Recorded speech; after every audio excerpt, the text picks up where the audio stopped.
ਵਾਹਿਗੁਰੂ ਜੀ ਕਾ ਖਾਲਸਾ ਵਾਹਿਗੁਰੂ ਜੀ ਕੀ ਫਤਿਹ। ਤੁਸੀਂ ਵੇਖ ਰਹੇ ਹੋ ਕਥਾ ਗੁਰਬਾਣੀ ਵਿਚਾਰ। ਸੰਗਤ ਜੀ, ਲੋਕ ਵਾਹਿਗੁਰੂ ਨੂੰ ਵੇਖਣਾ ਚਾਹੁੰਦੇ ਹਨ।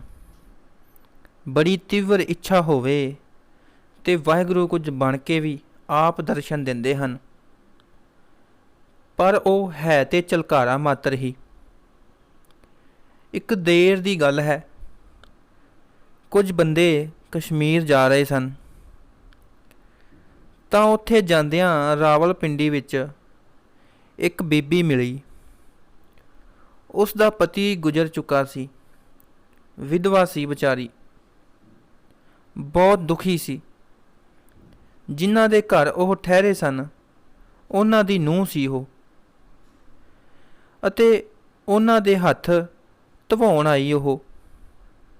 ਅਤੇ ਜਦੋਂ ਉਹ ਵਿਅਕਤੀ ਹੱਥ ਧਵਾ ਰਹੇ ਸਨ ਤਾਂ ਕੁਝ ਮਹਿਸੂਸ ਕੀਤਾ ਉਹਨਾਂ ਨੇ ਕਿ ਇਸ ਦੇ ਸਰੀਰ ਵਿੱਚੋਂ ਅੱਗ ਨਿਕਲ ਰਹੀ ਹੈ ਅਤੇ ਬੜੀ ਦੁਖੀ ਹੈ।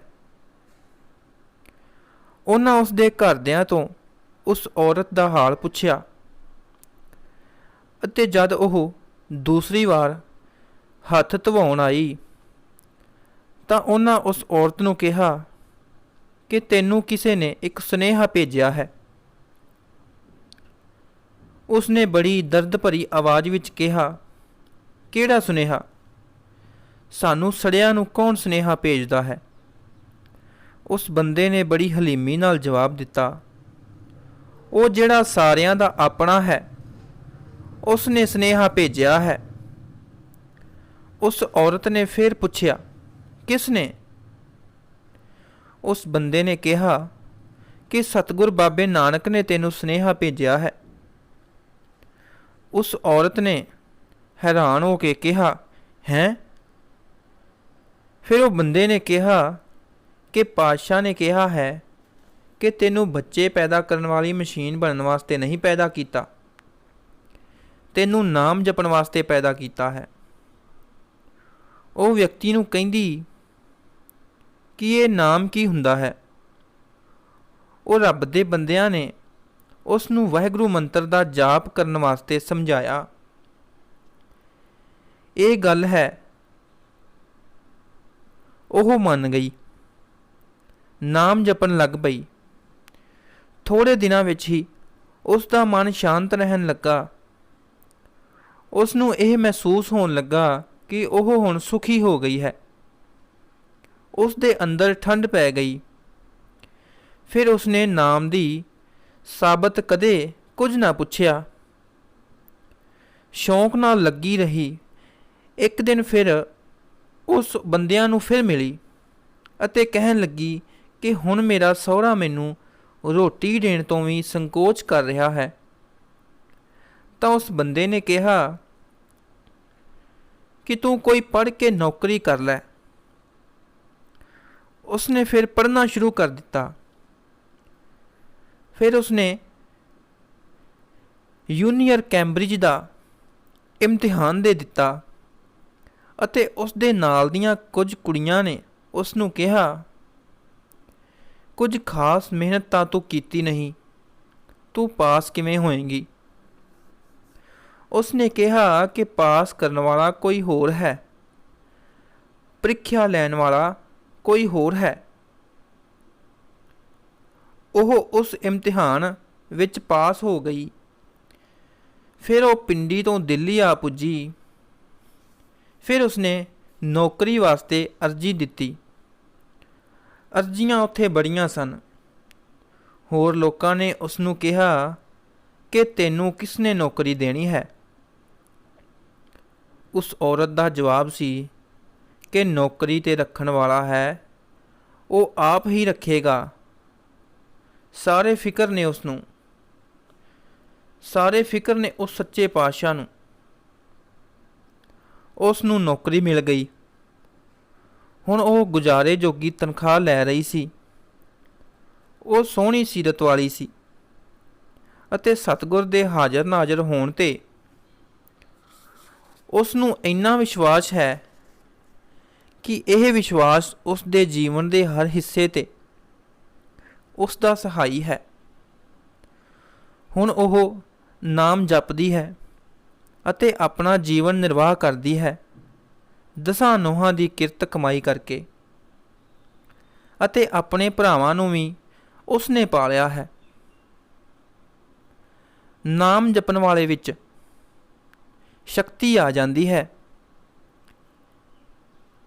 ਸੰਗਤ ਜੀ, ਇੱਕ ਸਿੱਖ ਦੀ ਗੱਲ ਹੈ। ਉਹ ਚੱਕੀ ਪੀ ਕੇ ਆਪਣਾ ਗੁਜ਼ਾਰਾ ਕਰਦਾ ਸੀ। ਜਿਨ੍ਹਾਂ ਦੀ ਉਹ ਚੱਕੀ ਪੀਂਦਾ ਸੀ, ਸਤਿਗੁਰ ਨੇ ਉਹਨਾਂ ਨੂੰ ਮੰਜੀ ਬਖਸ਼ੀ ਹੋਈ ਸੀ। ਇੱਕ ਮੰਜੀ ਬੈਠਣ ਵਾਲੇ ਦਾ ਸੇਵਕ ਅਤੇ ਉਸ ਦਾ ਲੜਕਾ ਗੱਲਾਂ ਕਰ ਰਹੇ ਸਨ ਕਿ ਸਤਿਗੁਰ ਨੇ ਇੰਜ ਕਿਉਂ ਕੀਤਾ ਏ, ਨਹੀਂ ਕਰਨਾ ਚਾਹੀਦਾ ਸੀ। ਇਹ ਗੱਲ ਚੱਕੀ ਪੀਣ ਵਾਲਾ ਸਿੱਖ ਗੱਲ ਨੂੰ ਸੁਣ ਰਿਹਾ ਸੀ। ਉਸ ਤੋਂ ਰਿਹਾ ਨਾ ਗਿਆ। ਉਸ ਸਿੱਖ ਨੇ ਕਿਹਾ ਕਿ ਗੁਰੂ ਅਭੁੱਲ ਹੈ, ਉਹਨਾਂ ਤੇ ਇਤਰਾਜ਼ ਕਰਨਾ ਵਾਜਿਬ ਨਹੀਂ। ਮੰਜੀ ਵਾਲੇ ਦੇ ਲੜਕੇ ਨੇ ਉਸ ਨੂੰ ਝਿੜਕਿਆ ਅਤੇ ਕਿਹਾ ਕਿ ਤੂੰ ਸਾਡੀਆਂ ਗੱਲਾਂ ਵਿੱਚ ਦਖਲ ਦੇਣਾ ਹੈ। ਤੂੰ ਕੌਣ ਹੈ ਦਖਲ ਦੇਣ ਵਾਲਾ? ਜਾਂ ਇੱਕ ਪਾਸੇ ਹੋ ਕੇ ਬੈਠ ਜਾ। ਅੱਗੋਂ ਉਸਨੇ ਕਿਹਾ, ਮੈਨੂੰ ਭਾਵੇਂ ਬੇਸ਼ੱਕ ਗਾਲਾਂ ਕੱਢ ਲਵੋ, ਪਰ ਸਤਿਗੁਰ ਤੇ ਨੁਕਤਾਚੀਨੀ ਨਾ ਕਰੋ। ਲੜਕਾ ਕਹਿੰਦਾ, ਅਸੀਂ ਤਾਂ ਕਰਾਂਗੇ, ਜਾਂ ਤੂੰ ਆਪਣਾ ਕੰਮ ਕਰ। ਸਿੱਖ ਨੇ ਉੱਤਰ ਦਿੱਤਾ, ਤੁਸੀਂ ਗੁਰੂ ਦੇ ਬਣਾਏ ਹੋਏ ਹੋ, ਕਾਫਰ ਕਿਉਂ ਹੋ ਗਏ ਹੋ? ਅੱਗੋਂ ਫਿਰ ਕਹਿਣ ਲੱਗਾ, ਉਹਨਾਂ ਦੋਹਾਂ ਗੁਰੂ ਦੀ ਨਿੰਦਿਆ ਕਰਨ ਵਾਲਿਆਂ ਨੂੰ ਅਫਾਰਾ ਹੋ ਗਿਆ। ਇਲਾਜ ਬਹੁਤ ਕਰਾਇਆ, ਪਰ ਕੋਈ ਆਰਾਮ ਨਾ ਆਇਆ। ਸਤਿਗੁਰ ਨੂੰ ਪਤਾ ਲੱਗਾ, ਉਹ ਮਿਲਣ ਆਏ। ਉਹਨਾਂ ਦੋਵਾਂ ਨੇ ਕਿਹਾ, ਹੁਣ ਮਰਨ ਨੂੰ ਤਿਆਰ ਬੈਠੇ ਹਾਂ, ਹੁਣ ਬਖਸ਼ ਲਵੋ। ਸਤਿਗੁਰ ਮੁਸਕਰਾਏ ਅਤੇ ਮੁਖਾਰਬਿੰਦ ਨੂੰ ਕਿਹਾ, ਤੁਸਾਂ ਹਜੇ ਮਰਨਾ ਨਹੀਂ ਹੈ। ਤੁਸਾਂ ਨੂੰ ਇਸ ਚੱਕੀ ਪੀਣ ਵਾਲੇ ਦਾ ਸਰਾਫ ਲੱਗਾ ਹੈ। ਇਸ ਨੇ ਤੁਹਾਨੂੰ ਕਿਹਾ ਸੀ ਕਿ ਆਫਰ ਗਏ ਹੋ, ਹੁਣ ਇਸ ਦੇ ਚਰਨ ਛੂਹੋਗੇ ਤਾਂ ਆਰਾਮ ਆ ਜਾਵੇਗਾ। ਜਿਸ ਦੇ ਕਹਿਣ ਤੇ ਤੁਹਾਨੂੰ ਤਕਲੀਫ ਹੋਈ ਹੈ, ਉਹੀ ਬਖਸ਼ ਸਕਦਾ ਹੈ। ਇਸ ਨੇ ਤਾਂ ਉੱਦਾਂ ਹੀ ਕਿਹਾ ਸੀ ਕਿ ਤੁਸੀਂ ਆਫਰ ਗਏ ਹੋ, ਅਰਥਾਤ ਹੰਕਾਰੀ ਹੋ ਗਏ ਹੋ। ਇਹ ਸਿੱਖ ਨਾਮ ਜਪਦਾ ਸੀ, ਰਸਨਾ ਉੱਤੇ ਸੱਤ ਸੀ। ਇਸ ਲਈ ਸਿੱਖ ਨੇ ਜੋ ਕਿਹਾ ਉਹ ਸੱਤ ਹੋ ਗਿਆ। ਉਸ ਸੱਚੇ ਪਾਤਸ਼ਾਹ ਨੇ ਇਸ ਦੀ ਬਾਣੀ ਵਿੱਚ ਸੱਤਿਆ ਬਖਸ਼ੀ ਹੈ, ਤਾਂ ਤੁਹਾਨੂੰ ਅਫਾਰਾ ਹੋ ਗਿਆ ਸੀ। ਉਹਨਾਂ ਨੇ ਕਿਹਾ ਕਿ ਇਹ ਸਾਡਾ ਨੌਕਰ ਹੈ, ਅਸੀਂ ਇਸ ਤੋਂ ਮਾफ़ੀ ਕਿਵੇਂ ਮੰਗੀਏ? ਸਤਿਗੁਰ ਨੇ ਕਿਹਾ, ਇਹ ਇਸ ਦੀ ਕਾਰ ਹੈ।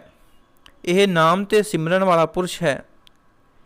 ਇਹ ਚੱਕੀ ਪੀਂਦਾ ਜ਼ਰੂਰ ਹੈ, ਪਰ ਰਸਨਾ ਤੋਂ ਵੀ ਕੋਈ ਹੋਰ ਚੀਜ਼ ਵੀ ਪੀਂਦਾ ਹੈ, ਤੇ ਉਹ ਹੈ ਨਾਮ ਦਾ ਪੀਹਣ।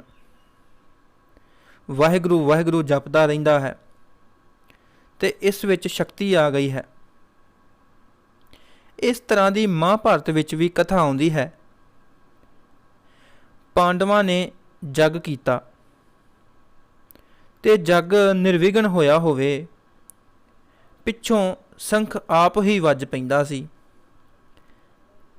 ਜਦ ਸ਼ੰਖ ਨਾ ਵੱਜਿਆ ਤਾਂ ਪਾਂਡਵ ਘਰਾ ਗਏ ਅਤੇ ਸ਼੍ਰੀ ਕ੍ਰਿਸ਼ਨ ਨੂੰ ਕਿਹਾ ਕਿ ਜੱਗ ਵਿੱਚ ਤੁਸੀਂ ਆਪ ਸੀ, ਫਿਰ ਸ਼ੰਖ ਕਿਉਂ ਨਹੀਂ ਵੱਜਿਆ? ਕਸਰ ਕੀ ਰਹਿ ਗਈ? ਸ਼੍ਰੀ ਕ੍ਰਿਸ਼ਨ ਜੀ ਨੇ ਕਿਹਾ ਕਿ ਮੇਰੇ ਖਾਣ ਨਾਲ ਜੱਗ ਕਾਮਯਾਬ ਨਹੀਂ ਹੋਣਾ। ਜਾਓ ਜਾ ਕੇ ਬਾਲਮਿਕ, ਜੋ ਤੁਸਾਂ ਅਛੂਤ ਗਿਣਿਆ ਹੈ, ਤੁਹਾਡਾ ਘਰ ਸਾਫ਼ ਕਰਦਾ ਹੈ, ਉਸ ਨੂੰ ਖਵਾਓ, ਤਾਂ ਜੱਗ ਸੰਪੂਰਨ ਹੋਏਗਾ। ਉਹ ਨਾਮੀ ਹੈ, ਬਾਕੀ ਸਭ ਮੈਂ ਵਾਲੇ ਬ੍ਰਹਮ ਗਿਆਨੀ ਹਨ। ਉਹਨਾਂ ਜਦ ਬਾਲਮਿਕ ਨੂੰ ਲਿਆ ਕੇ ਖਾਣਾ ਖਵਾਇਆ ਤਾਂ ਸ਼ੰਖ ਵੱਜ ਪਿਆ ਅਤੇ ਇਸ ਤਰ੍ਹਾਂ ਜੱਗ ਸੰਪੂਰਨ ਹੋਇਆ। ਚਿੰਤਤ ਹੀ ਦੇਸਾ ਸਭ ਕੋਏ, ਚੇਤਾ ਏਕ ਤਾਂ ਹੀ ਸਭ ਕੋਏ। ਸਾਰੇ ਹੀ ਮਨੋਰੰਜਨ ਵਿੱਚ ਸੋਚਾਂ ਸੋਚਦੇ ਰਹਿੰਦੇ ਹਨ।